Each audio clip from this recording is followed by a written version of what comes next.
Buenas noches, entonces. El tema del curso le pusimos San José en los Evangelios y en nuestra vida. Ahora enseguida voy a explicar por qué, pero vamos a comenzar con una oración.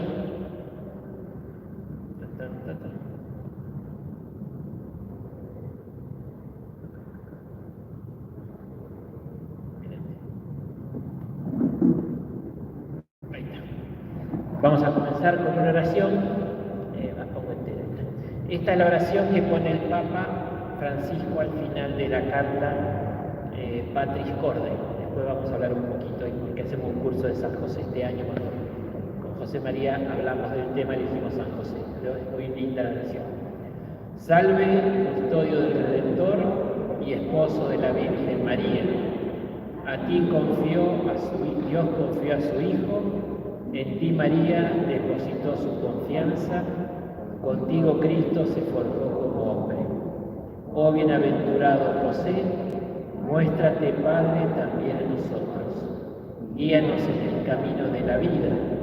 Concédenos gracia, misericordia y valentía, y defiéndenos de todo mal. Amén. Muy bien. A ver, en el año 1870, el 8 de diciembre, el Papa Pío XII declaró a San José como patrono de la Iglesia Universal. Ahí está el decreto Quod Modum Deus. Entonces, se ve que alguien lleva los calendarios ahí en el Vaticano y le hizo recordar al Papa que en el 2020 se cumplían 150 años de la declaración de San José como patrono de la Iglesia Universal. Entonces el Papa, que es tan devoto de San José, dijeron que apenas subió, lo hizo poner en la misa, con su esposo San José, con María, su esposo San José, los apóstoles y todos los santos. Lo hizo poner en el formulario de la plegaria eucarística, ¿no? Así que aprovechó este aniversario, los 150 años, y puso del 8 de diciembre al 8 de diciembre de este año 2021, un año dedicado a San José. Y nos regaló esta carta apostólica, que se llama Patris Corde, con corazón de padre, que la recomiendo vivamente. Muchos textos yo los copié y los pegué en los PowerPoint porque para la meditación. Realmente tienen textos de mucha profundidad. Es una joyita, realmente, la verdad que muy lindo. De hecho, los jesuitas saben, son muy devotos de San José. Cuando fue rector del Máximo, está lleno, ahí en el obispado, cuando uno pasa la portería, hay una imagen de bronce grande. Esa se la regaló el cardenal Bergoglio a Monseñor Fenoy, un San José precioso, grande. O sea, por todos lados está ITH separado. Entonces, digamos, por eso dice que lo que abunda el corazón abra la boca. O sea, realmente los que lo conocen de antes siempre ha sido la compañía y él personalmente muy devoto de San José. Por eso, la verdad que es una meditación muy linda, muy actual también los temas que toca sobre San José. Nos vamos a aprovechar mucho de la parte más meditativa. El eje de él es por la parte de padre. Cada capitulito tiene un título, o sea, Padre amado. Entonces vamos a ver un poquito amado por la Iglesia, ¿no? Después Padre en la ternura, Padre en la obediencia, Padre en la acogida, Padre de valentía creativa, Padre trabajador y el Padre siempre en la sombra, ¿no? O sea, el último, que podemos explicarlo un poquito. Pero digamos, es muy importante. Entonces les recomiendo, por internet se consigue, si no las librerías, calculo que hay en catedral, en cualquier lado se puede conseguir. Es muy chiquitito, se lee en una hora, pero es para meditar. Por eso al final de cada power tenemos una especie de pistas de meditación, y entonces vamos a reflexionar también sobre algunos textos de este documento. Bien, con corazón de padre. Ahí dice justamente Padre amado, ¿no? Dice, después de María, la Madre de Dios, ningún santo ocupa un lugar. tanto espacio en el magisterio pontificio como San José. O sea, después de la Virgen es el santo, digamos, más querido, más valorado en toda la Iglesia. Dice, mis predecesores han profundizado en el mensaje contenido en los pocos datos transmitidos por los evangelios para destacar su papel central en la historia de la salvación. Entonces, Pío IX lo declaró patrono de la Iglesia Católica, Pío XII patrono de los trabajadores, San José Obrero, y Juan Pablo II escribió un documento que se llama Custodio del Redentor. Y el pueblo también lo invoca como patrono de la buena muerte. O sea, está muy presente en la devoción de la Iglesia. Por eso el primer capitulito, Padre amado, porque es verdad. Hoy leía un autor que dice que hay 78 palabras sobre San José en todo el Evangelio. Contando, dice, las preposiciones y los artículos, lo que se refiere a San José son más de 78 palabras, no hay, digamos, por eso pone Padre en la sombra, les puedo explicar por qué. Digamos, no es un personaje tan fuerte, tan presente en los evangelios. Marcos prácticamente no lo trae. Marcos y Juan hacen referencia, pero no hay nada. Ahora igual que Mateo y Lucas son los únicos dos que hablan un poquito más de él. Lucas muy de costado y Mateo el único que le da un poco de protagonismo en un par de escenas que vamos a ver, que es lo que más vamos a ver en el curso. Eso no es, sin embargo, muy presente en la devoción de la Iglesia, muy presente en la devoción de la Iglesia. El Papa nombra entre todos los santos a Santa Teresa de Jesús, que era muy devota de San José y insistía mucho, ¿no? Ella, bueno, el convento que fundó cuando sale y reforma el Carmelo le llama San José, porque tenía muchísima devoción, decía que mírale que cumple, así que, digamos, eso me parece muy importante, ¿no? Así que bueno, digamos, por ese motivo, por la figura y la fuerza que tiene, es toda una riqueza poder dedicar este año a San José, todavía nos queda hasta diciembre del año dedicado a San José. ¿Qué perspectiva tenemos en el curso? A ver, San José es muy contemplado desde la perspectiva del culto y de la devoción. El Papa dice, estaba pensando en la diócesis, creo que hay alguna capilla, pero la mayoría hay parroquias dedicadas a San José, acá no hay ninguna. Congregaciones, ¿cuántas congregaciones son de San José? Entonces, digamos, muy en el culto y en la devoción, él dice, no hay libro de oraciones cristianas que no tenga una oración a San José. O sea, está muy presente en la devoción y en el culto de la Iglesia, pero un poco menos desde el punto de vista bíblico. Entonces nos vamos a fijar un poquito, por eso San José en los Evangelios se llama el curso. Vamos a tratar de ver especialmente la presencia de San José en los Evangelios, un poco el curso. Y dice el Papa, sin olvidar su paternidad adoptiva y su rol de esposo. En realidad, ahí dice el Papa diciendo que la figura de San José siempre está en relación a María, de hecho dice el esposo de María y el padre de Jesús. Digamos, no tanto por él, sino por la relación con la Virgen y por la relación con Jesús, ¿no? Es como aparece. Ahora, más allá de esto, cuando uno estudia, como hace el Papa y como haremos nosotros, los textos que hablan de él, nos vamos a encontrar con un verdadero hombre de Dios. O sea, muy linda la meditación del creyente, del hombre de fe, que tiene dudas, que tiene que discernir y cuesta, que sufre angustia porque no sabe qué es lo correcto decidir, que ahora veremos que tiene unos planes y le sale todo al revés. Y no estaba Argentina todavía, así que ahora te imaginas que acá no paraba para susto, porque bueno, está embarazada la esposa y tiene que ir a Belén, porque manda inscribirse ahí, y después cuando quiere volver, no, Herodes lo quiere matar, tiene que ir a Egipto. O sea que si vemos la vida de la Sagrada Familia no fue fácil. Ahora, la fe, como él cumplió su misión, no en las mejores condiciones, porque hay mucho de idealizar la figura, ¿no? Como que era todo angelito.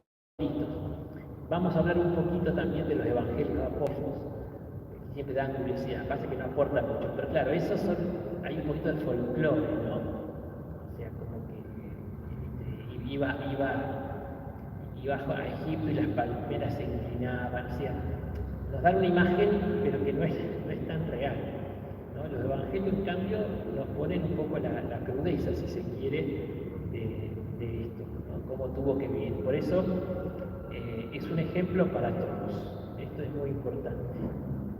Es un ejemplo, o sea, los santos siempre son, para nosotros son intercesores, ¿no? Siempre el santo es un intercesor, por eso cuando la iglesia canoniza a alguien, es que está junto a Dios y puede ser intercesor. Santa Teresa, ahora veremos, difundió mucho la devoción para pedirle. Pero hoy, sobre todo, y apuntando a la paternidad, pero vamos en el sentido amplio, es un gran ejemplo para todos. O sea, hay mucho de aprender como respuesta creyente, como ejercicio de paternidad. Ahora vamos a ver un poquito eso. ¿En qué sentido decimos que puede ser un ejemplo? Primero, de trabajo y de silencio. La iglesia ya lo vio y por eso San José Obrero, ahí están los de la parroquia, es un modelo de trabajador, es patrón de los trabajadores. Hoy no sé si habrá tiempo, pero hablo un poquito cómo era un carpintero, cómo eran los oficios en aquella época, para tratar de imaginarnos un poquito la realidad de lo que él tuvo que vivir. Es un ejemplo de trabajo. Y después de silencio. No hay una sola palabra de San José en los evangelios, una palabra. No hay nada. Pero está su ejemplo. Pero siempre el tema del silencio, que es una cosa no muy valorada, ¿no? Pero es típico, ¿no?, del hombre trabajador, ¿no? Mucha vida interior, mucho silencio, ¿no? Y mucha profundidad, sobre todo. Pero no viene mal también recordar que uno puede hacer mucho bien en silencio. El Papa va a decir en la sombra. Va a hacer mucho bien, en segundo lugar, en la sombra. Después, ejemplo de padre y educador responsable. Vamos a ver cuál es el rol del padre en aquella época, en qué sentido San José es padre de Jesús. Y sobre todo, el Papa hace una reflexión muy linda en la madurez afectiva que es necesaria para ser padre. Dice, todo aquel que tiene a cargo la vida de alguien, que se hace cargo de la vida, igual un docente, una maestra, un familiar, todo el que tiene que hacer cargo de la vida, de algún modo es padre. Y San José nos va a dar un ejemplo muy claro de lo que es la madurez afectiva necesaria para ser padre. Muy bien la meditación. También de esposo que se hace cargo de su compromiso. Lo vamos a ver dudar, con ganas de irse o de mandarla a pasear, vamos a explicar eso, pero si se hace cargo del compromiso, ¿no? Digamos, es un esposo que se hace cargo de lo que implicaba ser esposo. También de varón justo. Ahora, hoy vamos a ver mucho esto, qué significa varón justo, ¿no? Porque era un hombre justo, eso vamos a explicarlo un poquito. Y sobre todo un gran creyente, es lo que le decía hace un rato, ¿no? La fe. O sea, realmente esa fe realista, esa mirada de fe con que él lleva adelante la vida y que aparece en los evangelios, sobre todo porque se ven las decisiones que toma. En las decisiones se ve que era un hombre de fe. No se le encuentra una queja, por eso el silencio, y cómo fue con fe llevando las cosas adelante. Y vamos a poder profundizar un poquito, ¿no? Por eso es paradigma o ejemplo de la capacidad del ser humano para abrirse a la palabra de Dios y aceptarla. Cuando vimos la introducción a la lectura católica de la Biblia, en 2019, hablamos de la fe, ¿no?, de Ibermún 5. ¿Qué es la fe? Es aceptar la palabra de Dios, a Dios que se le revela. Pero aceptarla significa también hacer la vida. Y vamos a ver cómo San José aparece muy claramente siempre obediente a la palabra de Dios, aunque no la entienda. Aunque no la entienda, la obedece porque sabe que Dios lo lleva por los mejores caminos. Entonces ahí es un gran ejemplo de eso, ¿no? Y nos da un testimonio, entonces, la capacidad que todos tenemos entonces también para vivir y transmitir esa fe, cuando uno se asocia a la obra de la salvación, ¿no? El Papa insiste que la misión de San José, él cita un texto de Pablo VI, o sea que él entra, dice, en la economía de la salvación, tiene una misión, que es ser el custodio de Jesús. Juan Pablo II llama custodio del Redentor. tiene la misión de custodiar lo más sagrado que tiene, que es Jesús y María. El Papa va a decir, bueno, también cada creyente es custodio de Jesús y de María en la propia vida, en su propia fe, ¿no? Entonces, cómo cada uno tiene que colaborar a la transmisión de la fe de Jesús a los demás. Es un poquito como ejemplo. Digo esto para que veamos por dónde vamos a ver este curso, ¿no? Como lo decía, no tenemos ninguna palabra suya, no hay una sola palabra. Pero sin embargo está su testimonio, ¿no? Vamos a tratar de ver eso. Pero, ¿qué nos regala? Su silencio y sus virtudes. Iremos viendo las distintas virtudes con que se desarrolla. Después, nos dice justamente esto, ¿no? Porque no hay nada extraordinario en la vida de él. Normalmente a veces cuando uno lee la vida de los santos, están allá arriba, ¿no? Entonces, pues, sí, decimos que son santos para admirar y no para imitar. Yo no puedo irme a Calcuta, bueno, es la vocación de la Madre Teresa. Y bueno, sí, puedo tratar de ser solidario, pero bueno, pero San José no. Estaba casado, tenía esposa, tenía hijos, tenía trabajo. En lo cotidiano, en la simplicidad de cada día. No hizo ningún milagro, no se le solucionaba mágicamente el problema, tuvo que tomar decisiones en contextos muy difíciles. En lo externo hay también la angustia de no saber qué hacer, ¿no? Cuando vos sos responsable de una familia no sabes qué hacer.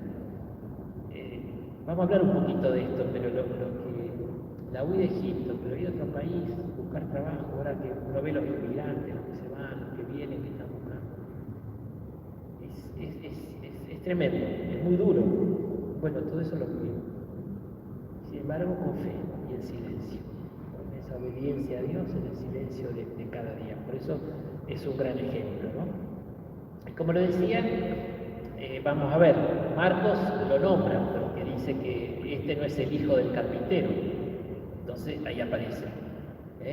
O este no es el hijo de José, el carpintero, o sea, pero no hablan nunca de él ni Marcos ni Juan, solamente el Evangelio de Lucas y el Evangelio de Mateo, en lo que llamamos los Evangelios de la infancia, son los únicos que hablan de él.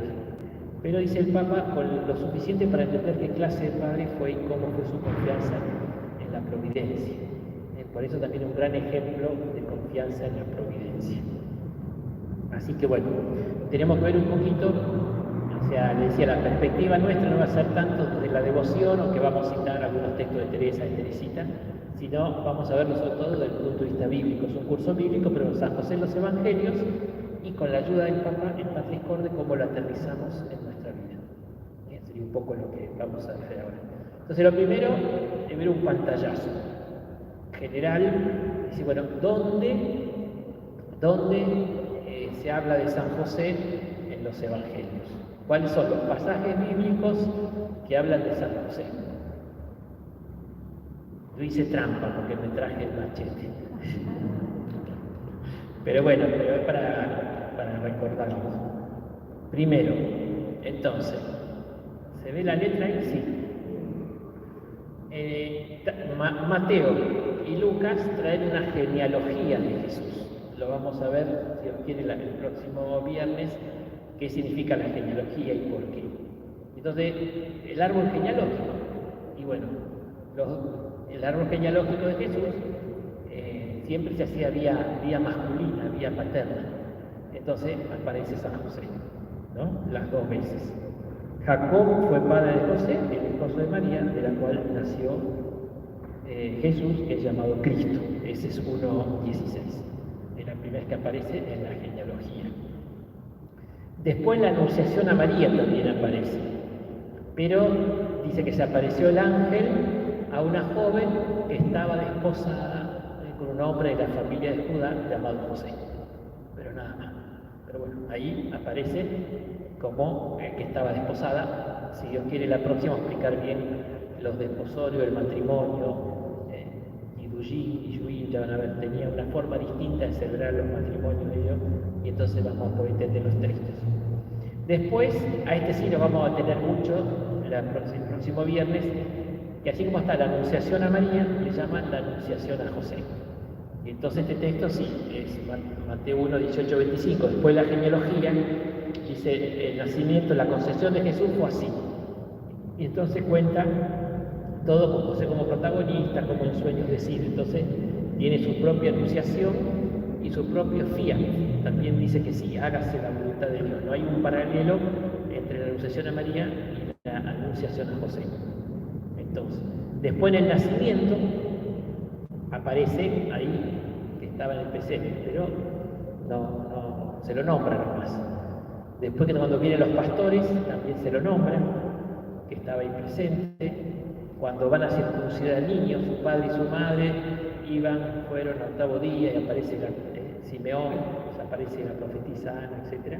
Pero bueno, ahí se lo nombra a los dos, su padre y su madre, pero nada más que eso, pero bueno, tienen el protagonismo. Teóricamente, el que ponía el nombre era el papá, así que tenía un protagonismo ahí, pero se lo nombra nomás.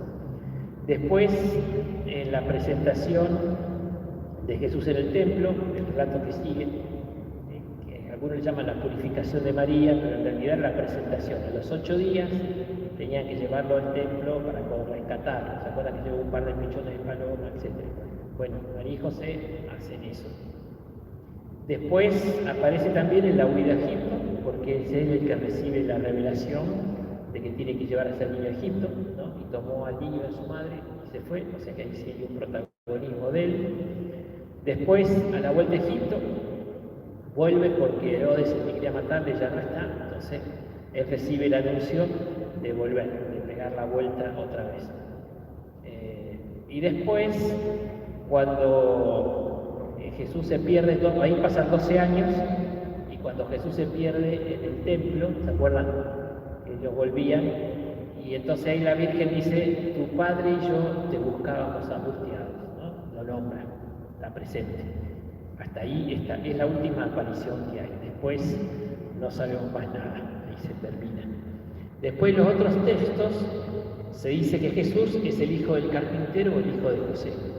Era muy típico en aquella época a una persona, porque es muy de clan, es muy de clan.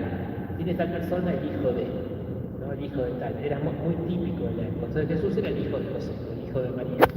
Entonces ahí en todos esos textos, en Mateo, en Lucas y en Juan, que Juan solamente dice el hijo de carpintero, el hijo de José. Si simplemente se lo nombra, ¿no? Así que bueno, eso un poco son todos los textos en que aparece. Cuando uno dice, bueno, armamos todos los textos, ¿qué podemos saber de José entonces? Después digo, vamos a ir a profundizar los textos más importantes, pero por lo menos ya, ¿qué sabemos de estos textos? Primero, este resumen lo hace el Papa acá en Patris Corde, hace como un resumen. Mirá, ¿qué sabemos? Sabemos que fue un humilde carpintero. Si hoy nos da el tiempo, vamos a estudiar un poquito qué se entiende por carpintero, bueno, en aquella época, etc. Segundo, que estaba desposado con María, que era un hombre justo, vamos a entender, ¿no? Acá es el apelativo que se le da, era un hombre justo, que estaba siempre dispuesto a hacer la voluntad manifestada en la ley, pero a través de los 4 sueños, tuvo 4 revelaciones en sueños, San José, que están contadas en los evangelios. Y después, dice, de un largo y duro viaje de Nazaret a Belén, para inscribirlo, ahí es donde tiene lugar el nacimiento, y en un pesebre porque no había lugar para ellos en la posada, ¿no? Después dice que fue testigo de la adoración de los pastores y de la visita de los magos, ¿no? Que representaban los pastores al pueblo de Israel y los magos a los paganos, o los no judíos. Es un poquito lo que nos va mostrando. Después, en el templo, 40 días después del nacimiento, José, junto a la madre, presentó al niño al Señor y escuchó sorprendido la profecía de Simeón, ¿no? Este niño será caída de elevación de muchos de Israel y a ti una espada. Bueno, ese es el otro texto, ¿no?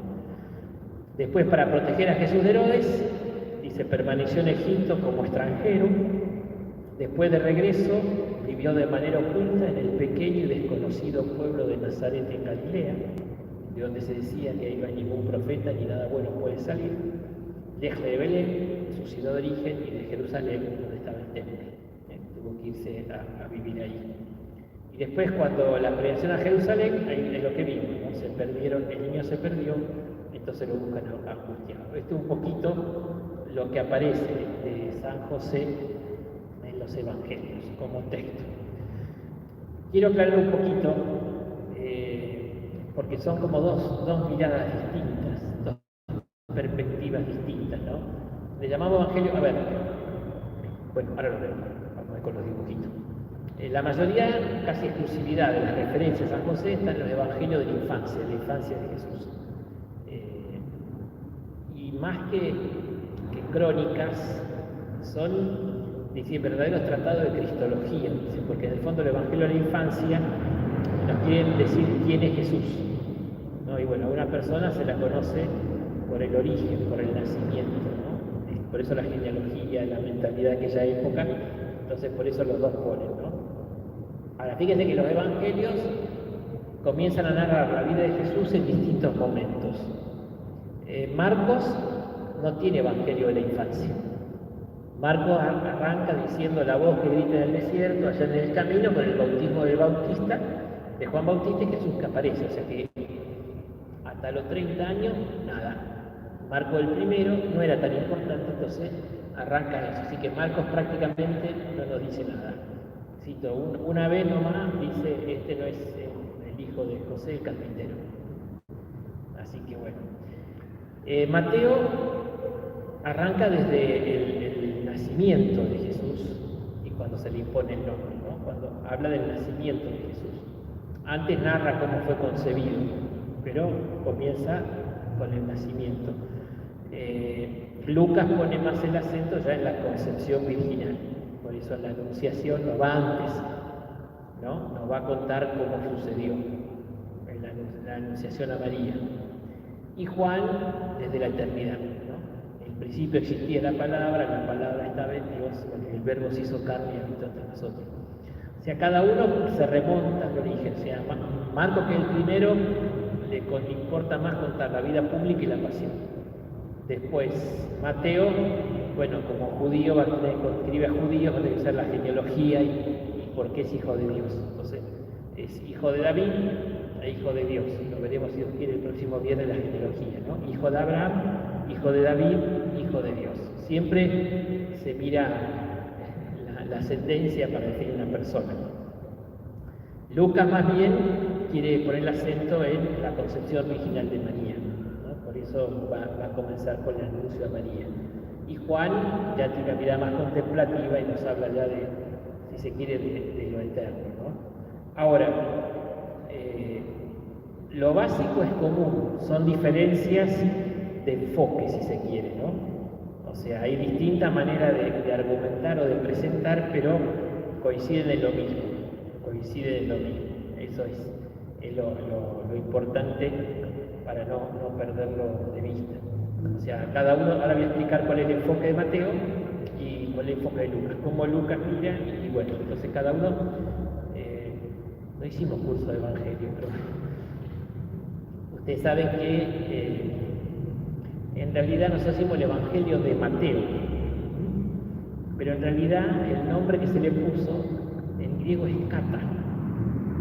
Kata Matayo, Kata Lucas, o sea, según, no de, porque el evangelio, la buena noticia es Jesús. Marcos empieza el comienzo de la buena noticia del evangelio, que es Jesús, el Cristo, el Hijo de Dios. Pero según Mateo, según Lucas, es la mirada. O sea, estamos viendo la misma botella, yo la veo acá y leo una cosa, ustedes que la ven de allá de noche. Son perspectivas de la misma realidad. Por eso son cuatro miradas que enriquecen cada mirada. Ninguna mirada agota el misterio de Dios, eso siempre, ¿no? Entonces son distintas miradas y cada uno aporta lo suyo, ¿no? Lucas, vamos a ver, tiene una mirada, ¿seré yo maestro? No. Tiene una mirada y en cambio Mateo tiene otra. Son distintas miradas que se hacen a la realidad. Bueno. Entonces, ¿cuál es la perspectiva teológica con la cual, o desde la cual Mateo mira el nacimiento de Jesús y ahí entra José? O sea, hoy hay que cuidarse con las palabras porque está todo. Pero bueno, no sé cómo expresarlo, pero la cultura judía en aquel tiempo, claramente varonil, no sé si decir machista, pero, o sea, era patriarcal, ¿no? Entonces pasaba por el varón, no hay duda, o sea, pasaba por ahí. Entonces, sabemos que Mateo le está escribiendo a una comunidad donde hay muchos que son judíos que se han hecho cristianos, ¿no? Eso se ve claramente en el Evangelio y por eso tiene que contar la vida de Jesús desde el punto de vista de los varones, ¿no? Del varón. Por eso entra tan fuertemente José, porque era lo de la época, bien o mal, bueno, pero es lo que se hacía en la época, era una cultura patriarcal, estaba centrado en el varón. Entonces, por eso el protagonismo acá lo tiene José. José. Cantidad de chistes que tengo en la cabeza que no cuento.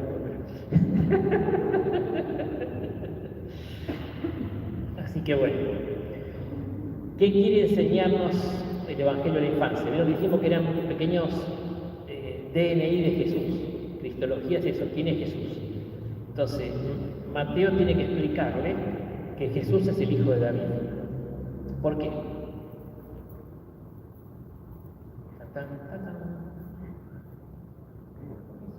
Exactamente, ¿no? El descendiente, acuérdense que el profeta Natán le dice a David que va a tener, y ahí empieza el mesianismo davídico. Hay una promesa de un Mesías, y el Mesías tiene que ser de la familia de David. Claro, pero tenía que ser de la familia de David, ¿no? O sea que acuérdense que había distintas tribus y cada tribu tenía familia. La familia de David era de la tribu de Judá, una de los hijos de Jacob. Los dos hijos de Jacob hicieron una tribu, cada tribu va dando familia. Entonces la promesa pasa por la familia. Por eso a Jesús le preguntan cómo es que dicen que el Mesías es hijo de David, ¿no? ¿Qué le cantan a Jesús cuando entra a Jerusalén? Hosana al que viene el nombre de Dios, Hosana al hijo de David. O sea, el Mesías tenía que ser de la familia de David. Entonces Mateo, a través de la genealogía, que la veremos más en detalle, le está diciendo Jesús es el descendiente de David. Y empieza de Abraham, llega hasta David, José, Jesús. Hace toda la descendencia. Y por este motivo es el Mesías esperado. Era el Mesías esperado. Ahora, también lo presenta como el nuevo Moisés en cuanto justamente lo de Egipto, que dice que se cumple la escritura, que dice, de Egipto llamé a mi hijo. Entonces Jesús repite en su propia vida el itinerario de Israel. ¿Se acuerdan que fue de la tierra a Egipto por el hambre? Que ya aparece José, y después vuelve. ¿Está? Entonces, ahí está el tema. Ahí, bueno, hay distintos textos, se cumple lo del Éxodo, que ahí aparece, ¿no? Después, como escribe a los judíos, Mateo tiene que argumentar mucho desde la Escritura, la ley y los profetas. Entonces, en el Evangelio de la infancia, como 5 o 6 veces encontramos que dice que esto sucedió para hacer cumplir la Escritura. Que Lucas, Marcos no lo hacen porque escriben a comunidades que no eran mayoritariamente de venida del judaísmo, entonces no le importaba. Pero para un judío había que convencerlo que Jesús era el Mesías, el hijo de David, y que en él se cumplía la Escritura, o las Escrituras. Por eso siempre está Mateo poniendo un poquito el acento, acentuando este tipo de cosas, ¿no? Después, José le confiere a Jesús el reconocimiento social. Esto lo vamos a ver mejor el próximo viernes. ¿Por qué es tan importante? ¿Por qué era necesaria la figura de José? Porque el padre era el que daba el reconocimiento social. Aunque vamos a ver que no era hijo natural de José, porque fue concebido virginalmente María por obra del Espíritu Santo, pero ya la paternidad legal no es todo. O sea, tu padre te daba el lugar social, te daba la familia, la descendencia, te daba todo. Entonces, necesitaba tener un padre. Entonces, Dios respeta un poco esas leyes propias del humano. Entonces, Mateo tiene un poco esta perspectiva, ¿no? Está más centrada y entonces pone, por eso tan fuerte el protagonismo de José, porque tiene que demostrarle todo esto a gente de mentalidad judía, ¿verdad? Lucas, en cambio, escribe, Lucas fue discípulo de Pablo, ¿no? Entonces aparece en los Hechos de los Apóstoles, los viajes de Pablo. Entonces Lucas más bien se dirige al mundo de lo que hoy sería Asia Menor, Grecia, que son las comunidades paulinas, o sea, la iglesia naciente, pero ya fuera de Israel. Lucas, muchos piensan que es un temeroso de Dios. En aquella época había gente que le atraía la doctrina del judaísmo, porque en el caos religioso de la época, es la verdad, tiene un sentido trascendente de Dios, tiene una espiritualidad profunda, al lado del paganismo que había, de la multitud de dioses y nada que ver. Entonces, pero no daban el paso, porque en realidad para ser judío hay que ser de vientre judío. Entonces, o no querían dar el paso de circuncidarse, pero nunca sos pleno. Entonces están los temerosos de Dios, que era gente, digamos, del mundo griego pagano, que adherían. Entonces Lucas en su Evangelio le da mucha importancia a esto, porque estos fueron, digamos, los que formaron las primeras comunidades cristianas en toda esta zona. Entonces él no tiene tanta urgencia de andar demostrando, convenciendo a judíos de que Jesús era el Mesías. Entonces tiene otra perspectiva. Para Lucas, la esencia está, o el centro está en María, que en esto teológicamente es más fuerte. De hecho, el misterio de la salvación pasa por María, ¿no? Sin duda. Y José tiene una misión en relación a María, pero sin duda la centralidad la tiene María y Lucas lo refleja muy claramente. No tiene esos escrúpulos, digamos, que tenía un judío que tenía que ser el varón. No, digamos la verdad, y esta es la verdad. O sea, es María, José acompañó, fue el custodio, pero realmente la que dijo era que la esclava del Señor, la que reparó todo, es María, ¿no? Por eso es la Inmaculada Concepción en previsión, digamos, pasa por acá. Entonces, Lucas, que no tiene estas preocupaciones, directamente pone en el centro la figura de María. Y bueno, sin embargo, ve como la Sagrada Familia era respetuosa de la ley romana y judía, no solo judía. Lo veremos la semana que viene como, o la otra, como por una ley, obedeciendo la ley romana, tuvo que irse a Belén, porque es lo que estaba mandado, ¿no? Después, como sabemos, Lucas le da una centralidad muy grande a la acción del Espíritu Santo, ¿no? Entonces el Espíritu Santo con María. Dicen que Lucas era pintor. Son tradiciones, lo sabemos.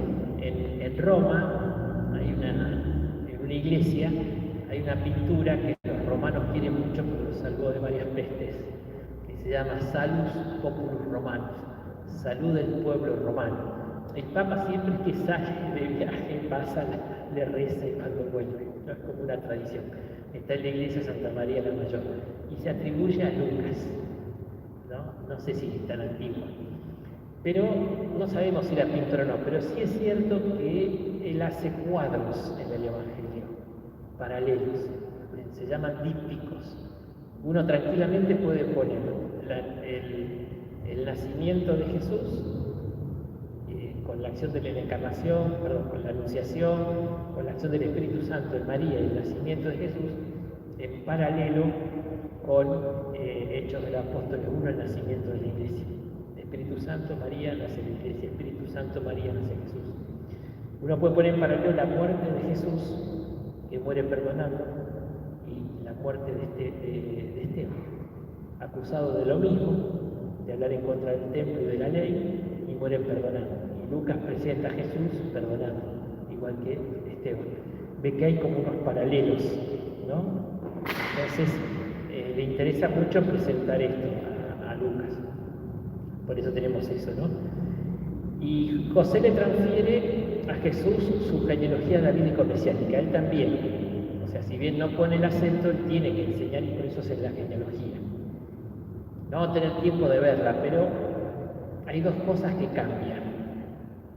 Primero, Mateo, como buen judío, dice que Jesús es hijo de Abraham e hijo de David. Lucas, que no la pone al principio, sino en el capítulo 3, donde la corre, la genealogía la empieza en Adán. ¿Por qué? Porque es más universal. Jesús es hijo de Adán. Es un poco la teología de Pablo, ¿no? Que pone a Adán y Cristo. En Adán todos pecaron, en Cristo todos son salvados, ¿no? Pone Adán, Cristo. Entonces, hacia al revés, va de abajo para arriba, no de arriba para abajo, digamos, empieza en Jesús y termina en Adán. Y después, justamente, llega hasta Adán porque es mucho más universal, ¿no? O sea, al decir que Jesús es el descendiente de Adán, quiere decir que su redención afecta a todos los hombres, no solo al pueblo judío. ¿Se contrapone? No, porque Mateo, ¿qué va a decir? Que él fue enviado, lo dice Pablo, a los hijos de Israel. Pero el rechazo de Israel hizo que vayan y hagan discípulos a todas las naciones. Mateo lo pone al final. Si bien en Mateo Jesús solo se dedica a la oveja perdida de Israel, después de la resurrección, Jesús le dice, vayan y hagan discípulos a todas las naciones. O sea, el universalismo se abre a todos. Lucas desde el va a decir que lo de Jesús es universal y por eso lo pone como el descendiente de Adán, ¿no? Un poco como la teología de Pablo. Adán empezó y por eso hay una nueva creación en Cristo. No somos nuevas criaturas en Cristo. Adán pecó, Cristo obedeció hasta la muerte y muerte en cruz y bueno, lo redimió. Entonces pone ese paralelo, ¿no? Bien. Una cosa interesante, de que ya uno podía sacar algunas cositas, es que siempre aparecen juntos. No es que va el esposo por un lado y la esposa por otro, que a veces pasa. Siempre aparecen juntos. Lucas siempre los presenta, van junto al templo, o sea, van junto a Belén, van junto al templo, van junto en las peregrinaciones, siempre aparecen juntos. Eso es también importante, ¿no? Dice, José asume la paternidad de Jesús siempre, ¿no? Es reconocida al comienzo de la predicación. O sea, a Jesús se lo reconoce como el hijo de José, hijo del carpintero. Por eso es importante esto, ¿no? Bien. Después, esto para los curiosos, pasa que no aporta demasiado, pero nosotros, además de los evangelios canónicos, ayer me preguntaba una persona que escuchó y se armó lío. A ver, canon significa regla, es la medida. O sea, a ver, primero existió la iglesia, Jesús funda la iglesia. Después tuvo la predicación, eso lo vimos algo de Iberno.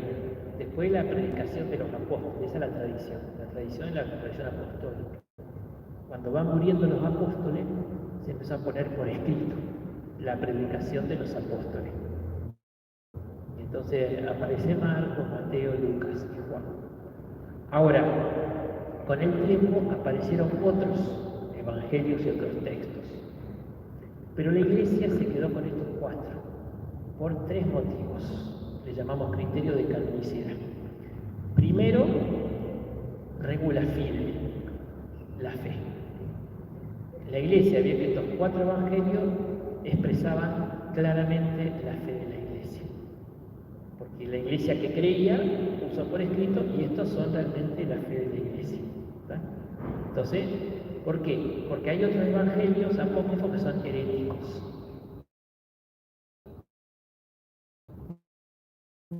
No son la tercera, son otros evangelios. Hace unos 10 años se armó mucho lío mediático, hay un Discovery Channel y todo, para vender plata, para vender, sobre el evangelio de Judas. Que hace un montón, pasa que alguien se lo robó, lo llevó a Estados Unidos, lo descubrieron, pero hace años que estaba conocido. Y ahí, por ejemplo, los gnósticos eran dualistas. Entonces la vida del cuerpo es mal. Y entonces dice que Jesús, fíjate la barbaridad que dice, Jesús le agradece le agradece a Judas que lo haya matado porque lo libró del cuerpo. Bueno, entonces eso herético, quedaban afuera. Primero son tardíos, después son grupos heréticos que hicieron sus propios textos. Se lo queden ellos, pero la iglesia no lo vio. Segundo, siempre el origen apostólico, porque es la predicación apostólica puesta por escrito. Yo les contaba que San Justino le llamaba a los evangelios memoria de los apóstoles. ¿Qué son los evangelios? La memoria de los apóstoles, lo que ellos predicaron. Entonces, Marcos puso por escrito la predicación de Pedro en Roma, de Lucas la de Pablo, bueno, Mateo, Leví, Mateo, Juan. Entonces siempre estaba vinculado a un apóstol. Van a ver que la mayoría de los apócrifos, de los evangelios apócrifos, se ponen a un apóstol. Hay de Tomás, de Andrés, de Santiago, para ver si podían entrar, ¿viste? Entonces, si lo atribuyen a un apóstol, para poder entrar. Pero bueno, el origen apostólico. Y tercero, el uso litúrgico. O sea, la iglesia vio que estos 4 evangelios se estaban usando en todos lados. Entonces, ahí fue como se formó el canon. Entonces, hay otros evangelios que llamamos apócrifos. Apócrifo significa oculto o desconocido. En realidad no sabemos. De estos 4 sabemos y la iglesia los agarró. Y son inspirados y canónicos. Los otros no sabemos. ¿No? Entonces, hay 7 de estos textos apócrifos que hacen referencia a San José. Hay uno que se llama el Protoevangelio de Santiago. Este no es católico, es catoliquísimo. Es súper católico, yo lo leí. O sea, no es que esté en contra. Pero bueno, es que tiene todas estas cosas folclóricas que yo le decía. ¿Qué tratan? Y tratan de llenar los vacíos que deja el Evangelio. El Evangelio trata de anunciar lo esencial para la salvación, y no los detalles. Y a la cultura popular le gusta el detalle, y bueno, se escribió. A ver, ¿cómo se llaman los papás de la Virgen? Lo de Santa Ana me van a matar, pero bueno. ¿Y están en los evangelios canónicos? No, está en el Protoevangelio de Santiago. Aparece el nacimiento de María de una manera similar al nacimiento de Jesús. Claro. Sí. Parecido al que fue pero de ahí aparece, o sea, en los apócrifos. ¿Cómo se llamaba el buen ladrón? Dimas. ¿Dónde está? En un apócrifo. El romano se llamaba Léntulo. Por ahí algunas cosas, muchas cosas que salen de los evangelios apócrifos. ¿Está? Lo que no tienen la garantía, o sea, no tienen el sello. O sea, la inspiración, la canonicidad van juntos y tienen el sello. Esto del Espíritu Santo. Lo otro puede o no puede ser. Sirve para lectura espiritual, sirve, pero lo más importante no es confundirlos. Porque viene alguno y te argumenta, porque el Evangelio tal para son del siglo IV, es posterior, ¿no? Hay muchas, en la película Estigma, que fue famosa, que hay una frase ahí del Evangelio de Tomás que hace todo, y entonces lo presenta a San Irineo, que fue el primero que estableció el canon, agarrando y dice, este lo tiro, este me gusta. No fue así. Encima el texto que ellos ponen en la película no está en el Vaticano, está en el Museo del Cairo. Pero hay que pegarle a la iglesia, le pegaron al Vaticano, pero no está ahí, está en el Cairo.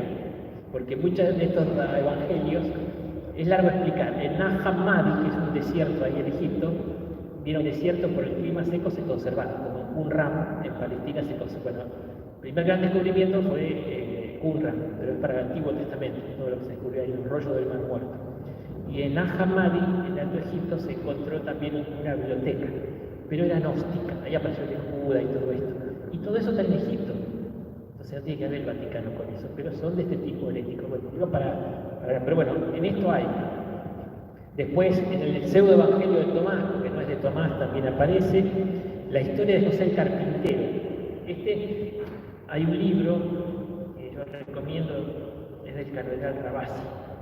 Se llama José, el Padre de Jesús, salió ahora hace poquito, y acá lo tiene completo. ¿Qué cuenta? Vamos a ver si tenemos tiempo, leemos algo. La muerte de José. No estaba. Entonces él cuenta que estaba, a los pies estaba la Virgen, al lado estaba Jesús le habla, José no se quiere morir, Jesús lo convence, tranquilo. Bueno. Entonces cuenta la muerte de San José. Ese se llama La historia de José el carpintero, pero te da cuenta su muerte. Es folclore, digamos, no sé si, pero bueno, no tenemos la garantía. Hay diálogos de Jesús, María y José, el evangelio árabe de la infancia de Jesús también, el evangelio del pseudo Mateo, de que son falsos, y el evangelio del nacimiento, de la actividad de María, también acá aparece José también. Entonces, digamos, estos textos están, pero cubren esos huecos, pero bueno, no son revelados, no es canónico, no es inspirado, así que tampoco le damos tanta importancia. ¿Está? Bien. Concluyendo, si bien tienen diferencias teológicas, Mateo con Lucas, hay que leerlos juntos, porque los dos se enriquecen. Y los dos tienen que insistir, coinciden en presentarlos, que es José el que le da a Jesús la descendencia davídica. Por eso era imprescindible, ineludible, imprescindible, porque tenía que ser el Mesías, y eso se lo da. María, aparentemente, si era prima de Isabel, e Isabel estaba casada con Zacarías, que era sacerdote, y lo común era que un sacerdote se case con la hija de un sacerdote del Antiguo Testamento. Entonces es muy posible que María sea de la familia de Aarón, no de Judá. O sea, algunos dicen que sí, pero hay más probabilidad. Entonces no podía darle María la descendencia davídica, se la da José. ¿Ah? Bien. Ahora después, bueno, la devoción es que le ha dado todo el alcance que tiene San José, ¿no? Entonces, como para meditar un poquito, dice el Papa que él quiere, ahí el rojo no se me viene, dice, compartir con ustedes algunas reflexiones personales sobre esta figura extraordinaria, dice el Papa, pero dice cercana a nuestra condición humana, las dos cosas. Por eso pregunta, es una figura extraordinaria, pero muy cercana a nuestra condición humana. Por eso lo vamos a ver a San José en los Evangelios y en nuestra vida, ¿no? Después dice, San José nos recuerda que todos los que están aparentemente ocultos o en segunda línea tienen un protagonismo sin igual en la historia de la salvación. O sea, digamos, todos somos protagonistas de la historia de la salvación.